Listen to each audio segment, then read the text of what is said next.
Beberapa hari lalu aku buat sate pelengkap nasi grombyang khas Pemalang, teman-teman. Sate ini bisa dari jeroan atau daging sapi ya. Rasanya enak, legit, pas disajikan dengan nasi grombyang. Oke, langsung aja aku share resepnya ya. Pertama, kita haluskan bumbu-bumbu dulu. Setelah bumbu halus, lalu tumis, masukkan tauco ya. Tauco ini bumbu khasnya ya teman-teman. Kemudian tambahkan air. Tambahkan juga rempah, gula, sedikit garam, dan kaldu sapi. Tambahkan juga kelapa sangrai yang sudah dihaluskan, lalu aduk hingga rata.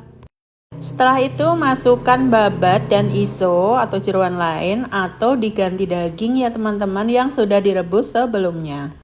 Lalu aduk hingga rata. Selanjutnya tinggal masak api kecil sampai meresap dan kuahnya menyusut seperti ini.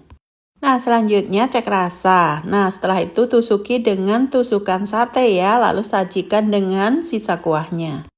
Nah, ini dia sate pelengkap grombyang khas Pemalang ya teman-teman. Sajikan dengan nasi grombyangnya. Ini enak banget loh, selamat mencoba ya.